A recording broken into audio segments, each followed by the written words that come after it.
Simultaneous contrast آ رہا ہے، ان الذین آمنوا والذین ہاجروا، اس کے برعکس جو صحابہ اور اہل بیت ہیں جو ایمان لے کر آئے اور انہوں نے ہجرت کی، وجاہدوا فی سبیل اللہ، اور اللہ کی راہ میں جہاد کیا۔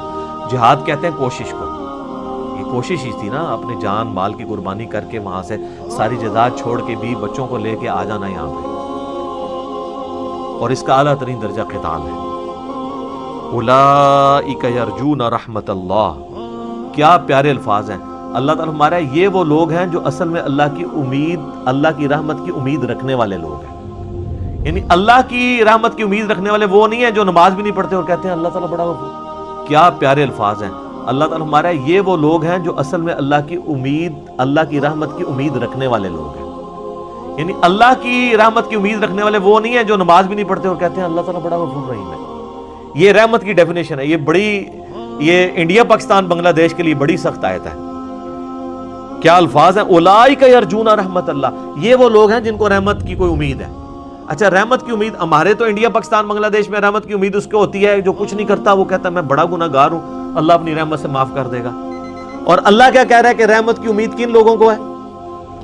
کن لوگوں کو ہے جو اتنی تکلیفیں اٹھاتے ہیں، کیا کرتے ہیں، ایمان لاتے ہیں، اللہ کی راہ میں ان کو ہجرت کرنی پڑتی ہے اور پھر اللہ کی راہ میں جہاد بھی کرنا پڑتا ہے۔ ایسے لوگ ہیں جن کو یہ امید ہے کہ ہمیں اللہ کی رحمت ملے گی۔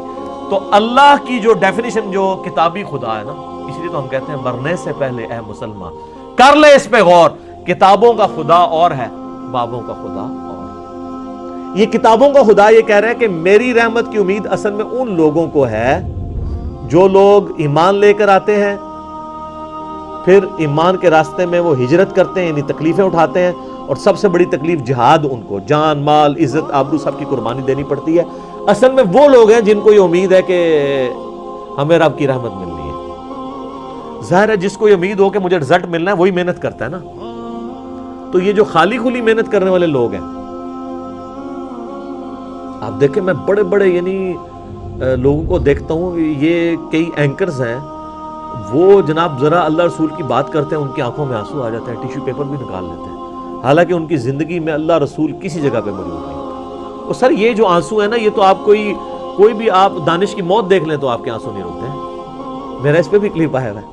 آنسو نکلنا اس چیز کی دلیل تو نہیں ہے کہ آپ کے دل میں اللہ رسول کی محبت آ گئی ہے۔ ان آنسوؤں کو کیا کرنا ہے جب تک آپ اس کو ایگزیکیوٹ نہیں کرتے، کہ جب آپ کو فیصلہ کرنا پڑے کہ میں نے اللہ کی بات ماننی ہے یا اس معاشرے کی بات ماننی ہے، پھر پتہ چلے گا۔ کہنے کو تو یہ بڑی آسان چیز ہے۔ تو اللہ تعالیٰ ہمارا ہے کہ ایسے لوگ اللہ کی رحمت کی امید لگائے ہوئے ہیں، واللہ غفور رحیم، اور اللہ تعالیٰ بخشنے والا مہربان ہے۔ یعنی ایسے لوگ ہیں جن کو اللہ تعالیٰ بخشے گا اور وہ اللہ کی رحمت کے مستحق ہوں گے۔ میرے ایک یوٹیوب پہ کلپ بھی ہے، اللہ کی رحمت سے دھوکہ، اس میں بھی میں نے یہ چیز بتائی تھی کہ آپ کو یہ جو زبانی کلامی جو رحمت کی آیات بتائی گئی ہیں نا، اور خالی کھلی توبہ، اللہ کے نزدیک یہ توبہ ہی نہیں ہے۔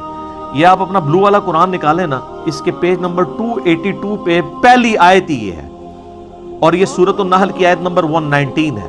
اسی صفحے پہ سورۃ النحل اور پارہ نمبر 14 دونوں ختم ہوتے ہیں۔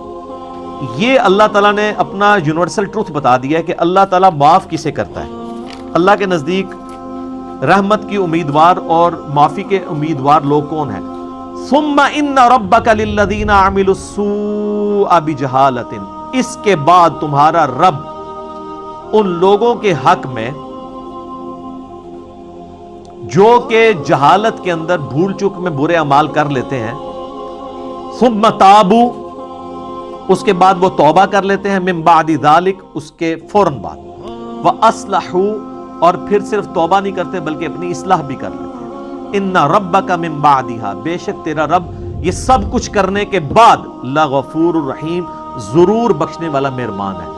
اللہ تعالیٰ ہمارا ہے میں غفور الرحیم اس شخص کے حق میں ہوں جو بھول چک کے گناہ کر بیٹھے، اس کے فوراً بعد توبہ کر لے اور اپنی اصلاح بھی کر لے۔ یہاں لوگ کہتے ہیں توبہ کر لیے پھر کرنے کے لیے توبہ کی ہے، اصلاح کوئی نہیں کرتے۔ توبۃ نصوحا، آگے کو نصیحت والی توبہ نہیں۔ یہ ہے وہ توبہ جو اللہ تعالیٰ ڈیمانڈ کرتا ہے، یہ ہے کتابی توبہ، اور ایک ہے بابی توبہ کہ کام چک کے رکھو، خیر اللہ نے معاف کر دینا، وہ اللہ نے ساڑی نمازیں نہیں چاہیے۔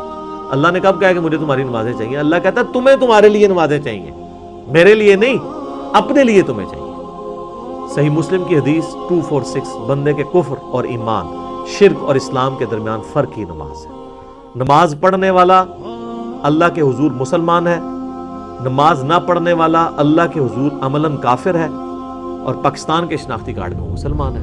لیکن آخرت میں پاکستان کا شناختی کارڈ نہیں چلنا، بلکہ نبی صلی اللہ علیہ وآلہ وسلم کی تعلیمات کی مہر جس کے اوپر ہوگی اور آپ علیہ السلام کی طرف سے جو احکامات کی پیروی کرنے والا ہوگا اس کے لیے ہی اس کا ایمان قابل قبول ہونا ہے. باقی آپ خالی کھلی جو مرضی کرتے رہیں.